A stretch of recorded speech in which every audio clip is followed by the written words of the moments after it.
All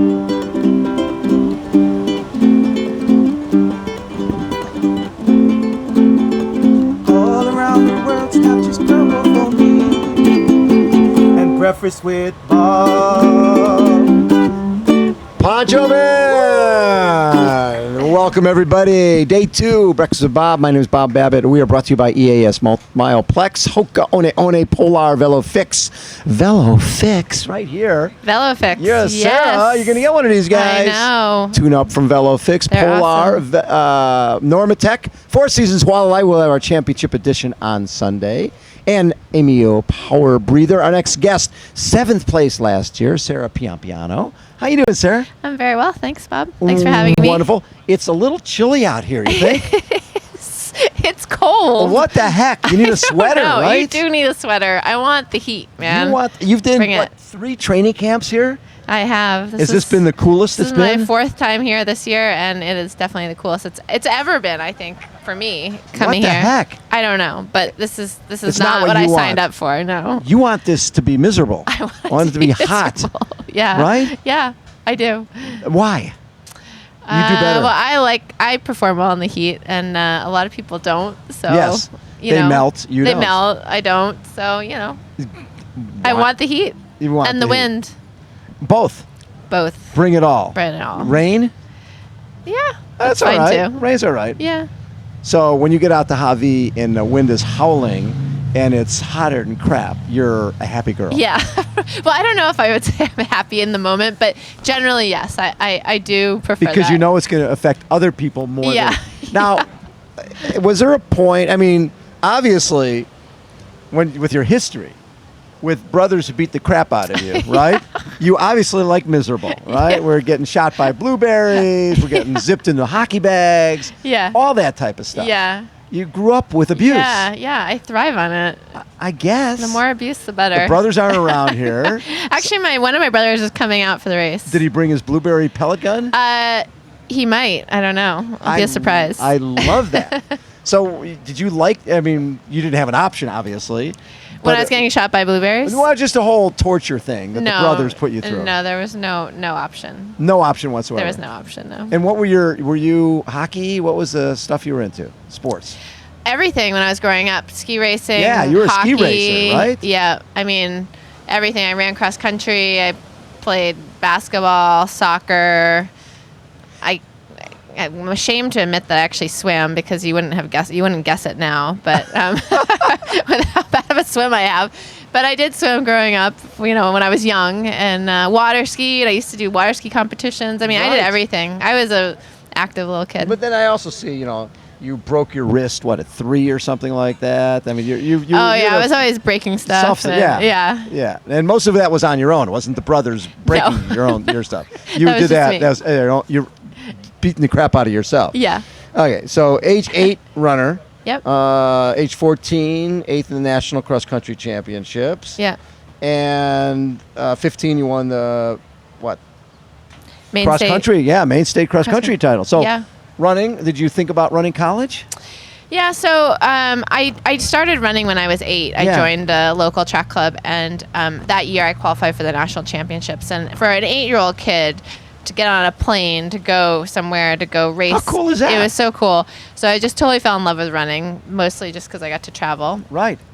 And when I was about 11, I got very serious about it and had a private coach and was doing double sessions and was doing all this stuff. And I actually got quite burned out at a pretty young age. And so after my sophomore year of high school, I ended up stopping running and focusing on ski racing. Right. And that's a little more exciting. Yeah, it was more exciting. And also I had, even though they're both individual sports, I went to a ski school. And so I was surrounded by people who were all very focused on the same thing. So all of our workouts were the same, and we were out there training together, and there was a sense of camaraderie, and it was fun for me, in addition to being able to be very competitive and compete at a high level. And I didn't get that with running. I felt kind of lonely with running. And then I went to college, and I ended up coming back and running cross country in college, but not with the same intensity and focus that I had in high school. And it was only after college, and actually once I found triathlon, that I really kind of fell back in love with running. I mean, I was a great runner growing up, and I think I was recruited by a lot of Division I schools, but you're fried. I was fried. Yeah. And so it's been fun for me to kind of refine that love of running, and then also really be able to excel at it as well. And out of college, you had a real job, right? I did have a real job. This is a real job, Bob. This is not a real job. This is a real job. You're schwitzing in the sun. It's a different game. That's not a job. You know that you're on my card. It says schwitzing in the sun. That's not a job, right? I had an office job. You had an office job. Okay. You were schwitzing in a cubicle. I was schwitzing in a cubicle. And you're working, what, 80, 100 hours a week? Yeah, I was working a lot. Securities, all that type of stuff? Yeah, I did mergers and acquisitions, investment banking. So nice. It was and intense. Talk about a burn job. That's how you burn yourself out. Yeah, I mean, it's interesting. My whole life, I've just always been attracted to doing things that were exceptionally difficult and required intense focus, and probably led to burnout for most people. And I've always seemed to thrive in that environment.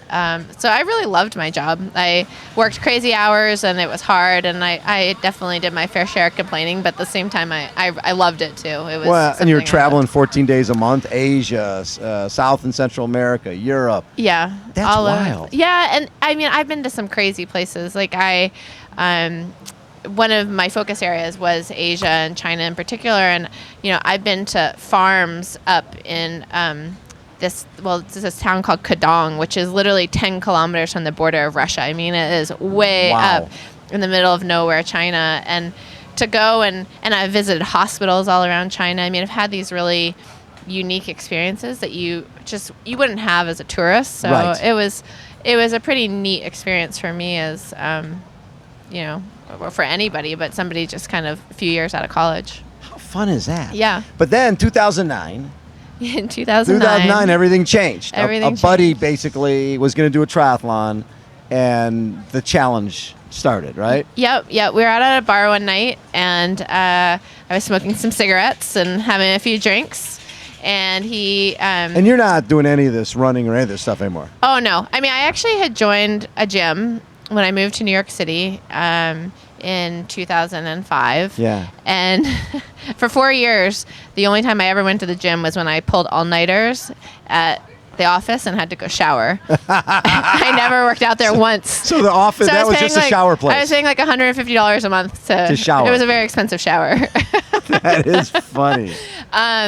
So we were at a bar one night, and Todd, my friend, he said that he had signed up for this triathlon as a way to try to lose weight. And so one thing led to another, and we ended up betting each other as to who could beat the other, and we did the race, and I a won. bike? Did you have a... I had a bike that my brother had bought in France about 15 years earlier for $200, and that's what I rode in the race. Nice. Yeah. And you won, of course. Well, I beat the guy. I beat the guy. I did not win the race. No, I did no, not no, win no. the race. No. But did that spark something? Yeah, I mean, it was just a really amazing experience for me. I was incredibly inspired by the whole triathlon event, and watching people, from all ages and genders and everything compete. And I pretty much quit smoking on the spot and went home and bought a Cervelo, which is my bike sponsor today, and started training. So then 2010 you're training, and then 2011 you hook up with Matt Dixon. Yep. But you're still working. Still working. At HSBC. And when you went to Matt and said, did you tell Matt you wanted to be a pro, or I just want some help here? Yeah, so I ended up doing another triathlon several months after I did that first one, but I had trained for it. Right. And I won. And so at that point I was like, I am going to the Olympics. Right. Yeah, because that's what you do, right? Exactly. You win a race and you decide you're going to the Olympics. And so at that point I decided that I really need to be coached by one of the best coaches in the world, and I did some research and I found out who coached all the best coaches, and I reached out to a bunch of them, including Matt Dixon, and some responded, some didn't respond. And the ones that did respond and I spoke with, they were all okay with me just going pro. And Yeah. I ended up speaking with Matt, and Matt said, thanks, but no thanks. But by the way, I don't think you should go pro right now. Yes. Because it's not only a huge physical leap, but it's also an emotional leap to go pro, and you need more time. And I didn't like the fact that he said no to me. Which was attractive. Yeah, so I got on a plane and I flew to San Francisco, and I called Matt and I said, I'm in San Francisco. Can you meet with me? And he said, I have 15 minutes. And so Really? I met with him, and we ended up sitting down for about an hour. And at the end of the hour, he said, I'll coach you, but I will only coach you if you go pro when I tell you that you're ready to go pro. And that may never happen, but Wow. that's the deal. And so the rest that is was it. history. The rest is history. So then 2012, you win Ironman 70.3 New Orleans, right? I did. That's so cool. That was And- cool. Yeah, and then whole collection, 2 Ironman wins. Yep. How was that the feeling when you won an Ironman? Because that's sort of a validating, okay, I made the right decision. You left, I'm sure you were making some pretty good dollars doing Yeah. what you're doing and not making pretty good dollars being a Yeah. professional triathlete.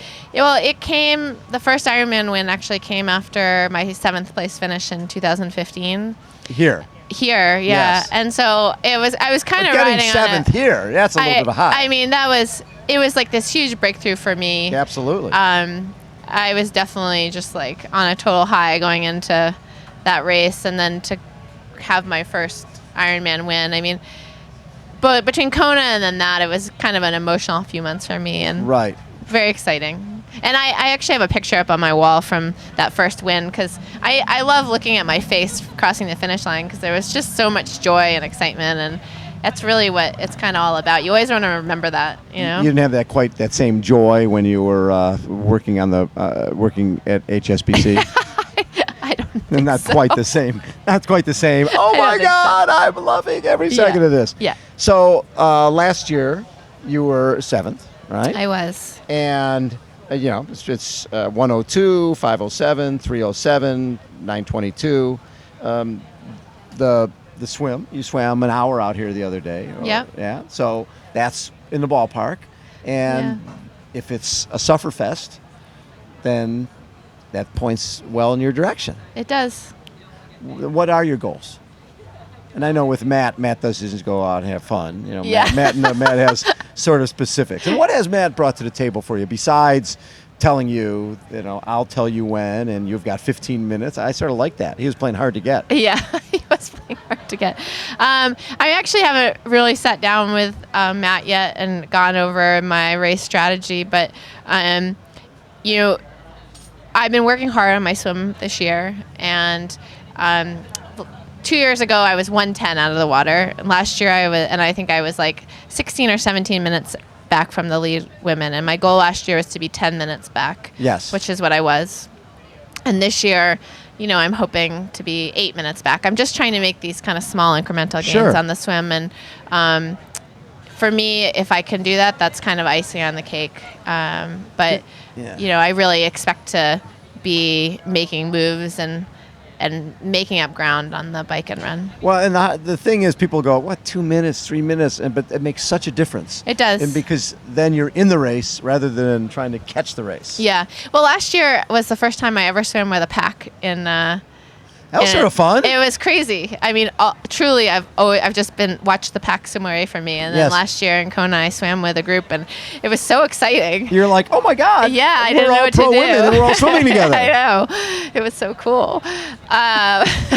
So I'm kind of hoping I get to swim with the pack again this year. But yeah, I mean, it's one of those situations where you have to have a lot of different strategies and be able to adapt to what you're presented with on the day. And Right. not that that's not the case in other Ironman races, but because this is the World Championships and it is truly the best of the best that are here in a large quantity, right? You go Right. to a race and it may be competitive and there's 2 or 3 women that are strong, but here there's so many strong women that you just have to be prepared to adapt and also stick to your race plan at the same time. and then maybe take risks here and there. And so, I think the key with anybody, including myself and my race plan, is to try to figure out and discuss with Matt what those risks are going to be. And Matt's the mastermind, so I'm sure I'll be finding out what that is in the coming days. The biggest risk was leaving a real job and schwitzing for a living. I mean, this is not schwitzing. It is. But and really taking that leap of faith. Yeah. From I'm comfortable, I can make a good living doing this, or I can really get out of my comfort zone and do something that, again, it's nice to know you can always go back and do what you're doing before, but what's nice is you sort of roll the dice. Yeah, I mean, I'm a believer that you have one life to live, and it's very easy to get just settle into something that's comfortable. Right. And I personally always like to push those boundaries and pursue things that maybe push you out of your comfort zone, and maybe you fail at them, That's but okay. That's you gotta okay. try it. So that's kind of what I'm all about. And certainly this triathlon journey was that for me. I mean, I was in a very comfortable job where I was making great money, but I would never change the decision that I made for an instant. It's been all up and down. It's been actually a much harder journey than I anticipated it being. But it's been so wonderful. It's been so incredible. So when you tell your family, listen, I think it's not like you were 18 years old. I'm going to make this move and leave my job. Yeah. And go pursue something that they thought I was nuts. They did. They did. They were concerned because it is a huge risk. It's particularly when you're starting out, really the only way that you're making money is through prize money. And it takes a while before you start making money from your sponsors and earning performance bonuses that are meaningful and things like that. And if you get injured, it's and you're not making a good base salary, you're not making performance bonuses, you're not racing. I mean, it's scary. Financially, it can be a scary time. And I think that my parents felt like there was just too much risk involved. Sure. But as I'm a pretty determined person, and I knew that there was a big chance of failure, but that also tends to be what I'm attracted to too. I want to be the person that doesn't fail. I want to be the person that succeeds. You want to be the person that's doubted and then prove people wrong. Yeah. That's cool. Yeah.